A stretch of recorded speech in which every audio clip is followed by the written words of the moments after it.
Mga kababayan, kamusta pong muli? Si Kamanong po'y nagbabalik at tayo po'y magsama-sama. Samahan niyo po yung lingkod dito po sa Tambayan Makabayan at tayo po'y magkomentuhan. Mag-umpisa na po tayo. Komentuhan po natin ang kalusugan po ng Pangulong Marcos na tinatawag din pong bangag at bongit ng kanyang ate, mga kababayan. At dito rin po ay sinagot ni Atty. Guanzon at ni Atty. Panelo ang dapat ay malinawan ng sambayanang Pilipino ang tunay na kalagayan ng kalusugan na tinatawag pong bangag at bongit ng kanyang ate. Ito po ang paliwanag nila Atty. Guanzon at siyempre po ni Atty. Panelo, mga kababayan. Dahil nga po ang taong bayan ay nagtatanong, ano na ba talaga ang kalagayan? Ang kalagayan ba ng Pangulong Marcos ay nahihilera na ba doon sa wish ni Cara David, mga kababayan? Pakinggan po natin si Atty. Rowena Guanzon at isunod po natin si Panelo.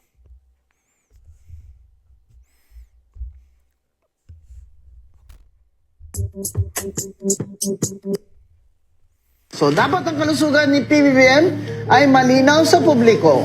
Tama. Di ba? Karapatan po natin yan. Kung may presidente pa, siya na palang presidente. Ewan ko, hindi nga bumati nung ng Easter Sunday. Ba, Diba? Happy Easter! BBM! Oy, si BBM mo nga nag-greet sa akin. Hello, sir! Attorney Guanzon po, sir. Musta kayo, sir? Ha?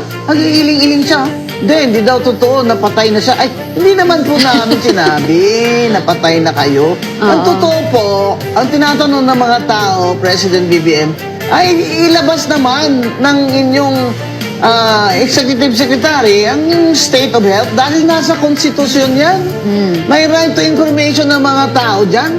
At saka, kagaya nung kati si Fidel Ramos, si President FDR, nung nagka-routine surgery siya, Yeah. he was under general anesthesia, nag-report sila to the people. Yeah. Nagpasabi siya sa Congress na siya ay mag-undergo ng surgery, that he will be under general anesthesia and therefore temporarily incapacitated. Yeah. Dahil po sa konstitusyon, mga kababayan, pag ang ating pong Pangulo ay temporarily incapacitated dahil under anesthesia siya, ang automatic po sa konstitusyon na ang Vice President ang mag-take over automatically ng opisina ng Presidente. Hindi po ang Executive Secretary. Ang Vice President po ang may katungkulan yan. Kaya po natin tinatanong, nasaan si BBM? At ano ang status ng kanyang health? Yan po, mga kababayan. Totoo po yan. Pilit po nila itinatago. Hindi naman po maitatago. Hindi po ba? At meron din pananaw dyan si Atty. Panelo dahil nakita raw po niya si BBM, ang kalagayan at itsura ni BBM ayon po kay Atty. Panelo. Ito po, pakinggan po natin si Atty. Panelo, mga kababayan, at panuorin.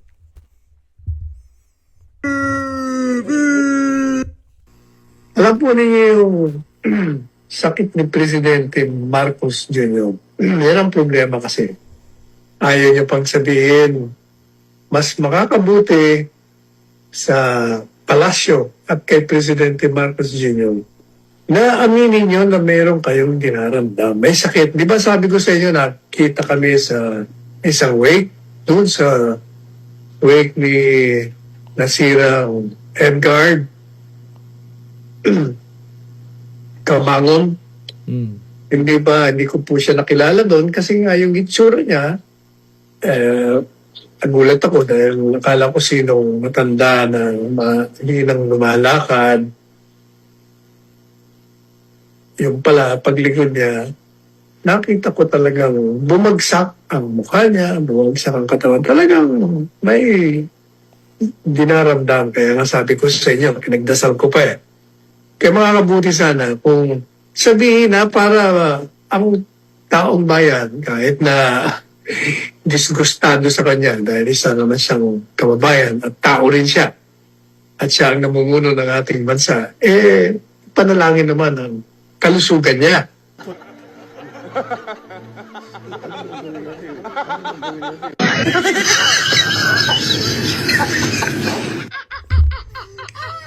Yan po mga kababayan. Marami po talaga nananalangin kay Pangulong Marcos. Hindi po ba? Pati nga si Cara David nananalangin. At syempre po, milyong-milyong Pilipino kasama mga OFW na nagbibigay ng panalangin kay BBM. Hindi po ba?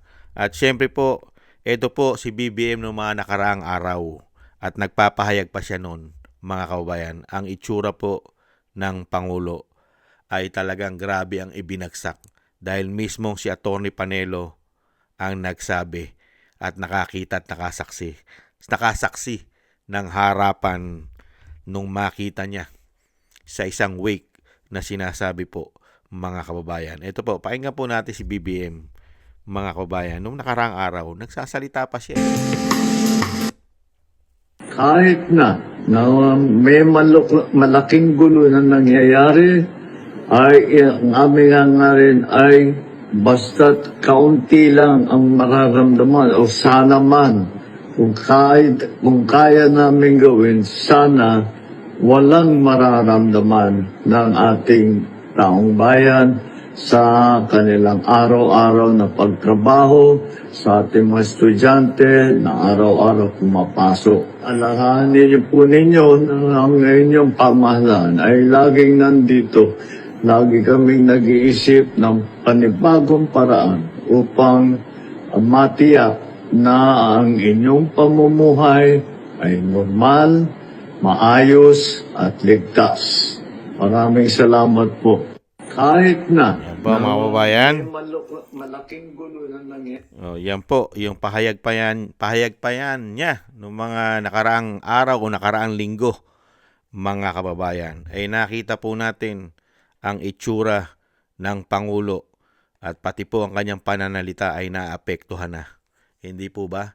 Kaya nga po maraming batikos na binibigay sa kanya dahil sinasabi ayan daw po ay epekto. Epekto daw po yan ng pulburon, di umano, yung nangyayari na yan. At meron naman po nakapagsasabi at nagsasabi rin po na stage 4 na raw ang sakit dahil ang sinasabi po sa balita o sinasabing pinag-uusapan, di umano, ay colon cancer, mga kababayan. At syempre yan din po ang hiling ng taong bayan at hindi lang po ni Atty. Rowena Guanzon at ni Atty. Panelo, ni Sal Panelo, na karapatan po ng taong bayan na malaman ng status, kalagayan, dahil yan po ay nasa konstitusyon. Hindi po ba? Kailangan malaman ng taong bayan ang totoong status, karamdaman ng Pangulo ng Bansa. Hindi po pwede na ang lagi pong magtatakip ay ang Executive Secretary. Dahil ayon po kay Atty. Guanzon, ayon sa ating konstitusyon, ang dapat na masunod ay ang ating batas. Ang magte-take over kung ang Pangulo ay may karamdaman at kailangan magpagamot at hindi niya kayang gampanan dahil siya po ay nahandon sa sinasabing gamutan, automatic magte-take over ang Vice President. Pero hindi po nila papayagan yan, mga kababayan, na mag-take over ang Vice President. Dahil pag nag-take over ang Vice President, maiiba na po ang sistema, lalong-lalo sa nangyayari sa ating bansa. Lalong-lalo po sa issue ng korupsyon. Pag nag-take over ang Vice President. Kaya po hahanapan po nila lagi yan ng solusyon para hindi ma-take over o hindi mapwesto ang Vice President. At hanggat maaari, mga kababayan, susolusyonan nila yan.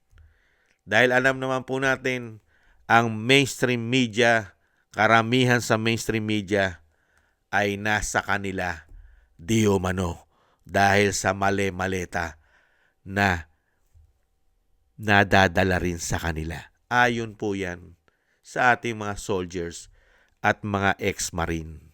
mga ex-soldiers. Hindi po ba? At ganon din po ang isang damukal na trolls na binabayaran, may building pa sila sa Makati. 3 palapag pa. Sa Makati. Biruin mo yan, napakaraming magtatanggol sa'yo. At syempre, gumawa na nga ng paraan. Ang palasyo, hindi po ba ang PCO? Nagsalita na, lalo-lalo na sa karamdaman ng Pangulo, ay wag na wag magbibigay ng sinasabing fake news pagdating sa karamdaman ng Pangulo.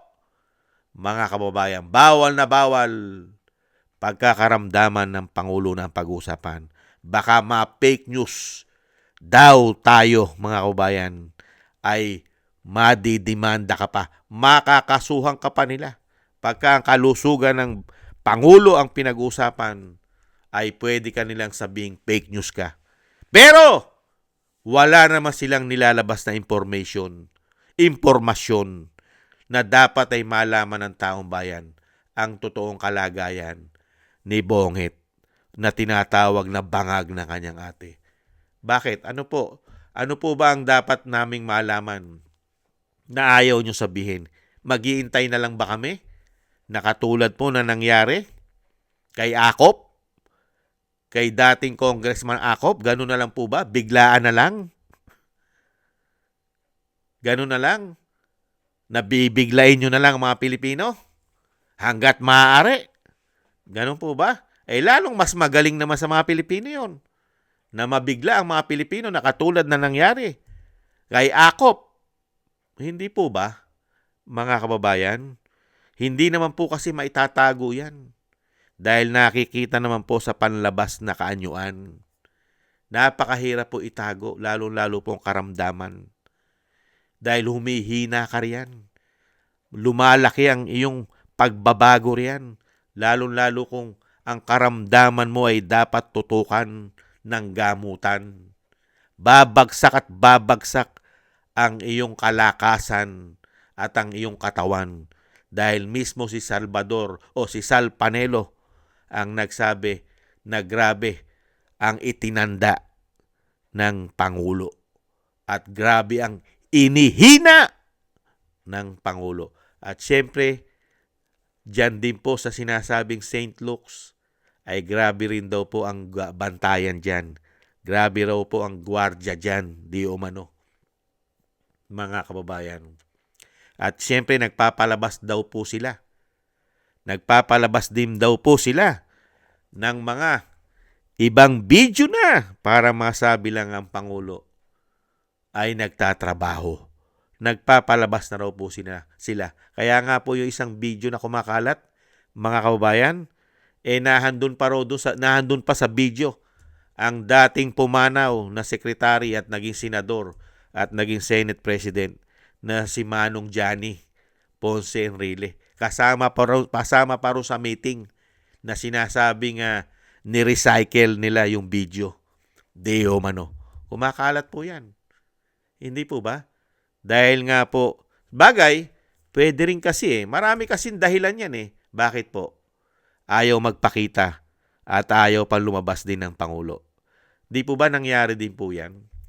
Nung lumabas po yung ginawa nilang pag-aresto, paghuli sa dating Pangulo, hindi po ba? Hindi po lumalabas nun dahil may issue? Sino po? Yung First Lady. Di po ba nung yung ginawa nila aresto, may issue po ang First Lady sa Amerika? May namatay pa dahil sa overdose sa paggamit ng pulburon. Hindi po ba? Hindi po lumabas ang First Lady nun dahil doon sa sinasabing issue. Ngayon naman, ano po ang issue ngayon? At hinahanap po siya maliban doon sa kanyang karamdaman na ayaw pong isabihin sa publiko. Ano po ang issue ngayon malaki? Na ayaw pong patulan at ayaw pong i-broadcast ng malalaking mainstream media. Ano po? Ang natutuklasan na po ng taong bayan kung paano po nila binaboy, chinapchap at dinala sa mga unprogram para magi-insertion mga alokabol ng mga politiko. Ano po? Ang national budget. Hindi po ba tinatalakay na? sa Korte Suprema. Ang budget, ang GAA, na chinap-chap-chap-chap nila sa BICAM, di umano. Hindi po ba napakaraming pera ng taong bayan na dapat ay mapunta sa malalaking proyekto ng gobyerno? Ano po nangyari? Chinap-chap. Binaboy para lang magkaroon ng mga proyekto ang mga congressman, senador, di umano. Hindi kaya isa yan? Kaya nananahimik sila? Hindi po ba? Meron din senaryo. Pwede rin maging senaryo yan, mga kababayan, di po ba? Na hindi muna magsasalita, hindi muna magpapakita, dahil ngayon ang usapin po ay nasa kanila ngayon sa Korte Suprema. Trilyon at daan-daang bilyon. Di po ba? Isang senaryo lang po yun. At marami pa. Dahil mismo yung sinasabi nga po natin pag-iwas. At kailangan po matwist. At pwede rin po nilang dalin dahil ang issue po ngayon ay kumakalat. Grabe rin po ang sinasabing senaryo na hindi po nila magampanan at walang solusyon sa problema ng taong bayan. Isa rin pong senaryo yan. Pag-iwas! Dahil hirap na hirap solusyonan ang problema ng taong bayan sa kahirapan! Lalong-lalo na sa krisis na dinadanas natin ngayon. Hirap na solusyonan. Dinadaan lang tayo sa ayuda na inuutang pa nila at binabaon tayo sa utang. Hindi po ba? Isang senaryo po yan. Dahil walang solusyon. Lahat po yung nagtataasan na. Hindi lang po gasolina. Krudo. Hindi po ba? Pagkain, nagmamahala na. Pati nga pangluto, mga gasol, kuryente, tubig. Hindi po ba? Isang damokal. Pero walang matibay na solusyon. Hindi kaya? Pero ang pinakamaganda nga sana na mangyari para masolusyonan na lahat ito na nangyayaring problema sa ating bansa at kahirapan ng mga Pilipino at agarang solusyon ay yung magandang solusyon sana, yung panalangin at dasal ni Cara David. Yan po ang pinakamagandang maibibigay na solusyon. Panalangin at dasal ni Cara David at milyong-milyong Pilipino na nagdarasal para ang ating bansa ay makabangon. Di po ba? Tanging maaagawa lang nito ay ang ginawa ng isang Duterte. Kung paano baguhin at iayos ang bansa. May tapang na, may malasakit pa. Hindi po ba? Kaya dito po sa issue ng karamdaman na tinatawag na bangag at bongit, marami po yan senaryo. Kalusugan, pagtakpan, pag-iwas, mga kababayan. Ngayon, iintay na lang ng mga Pilipino dahil walang nagsasalita sa palasyo at tigas ang iwas at kakasuhan ka pa ng fake news. Ang iintay na lang po ng taong bayan ngayon ay dumating na ang tamang panahon nila. Hindi po ba? Maraming salamat po mga kabayan. Sana gusto po natin Tambayang Makabayan sa YouTube at TikTok. At ganoon din po sa ating mga subscribers at sa patuloy na subscribe at sa mga nagko-comment, like, share, subscribe. Mabuhay po kayo. Shoutout po sa inyo lahat. At thank you rin po sa mga nagbibigay po ng tulong at biyaya. Shoutout po kay Eric Hershio ng Canada. Ako si Pilam, Ani Jo, Gayat Shena, Tatay Nick ng Canada, si Balance Vision TV, Mila Yi, Jesus Valdepena, Kingston ng Hong Kong, Jake Yahut ng Maisug, California, USA, Gina Ray ng Berlin, Germany, Julieta Silona ng Sydney, Australia, at Baby Roman at Ate Isa ng Cagayan, at si Jem Aris ng United Arab Emirates. Thank you po sa inyo mga kabayan at ingat-ingat po kayo lalo-lalo po sa inyo po mga paggawa. At syempre po, God bless po sa inyong lahat. At muli po mga kabayan, tis-tis lang po tayo at tayo po sumama sa panalangin ni Miss Cara David, mga kababayan. Muli po, paalam, bye-bye.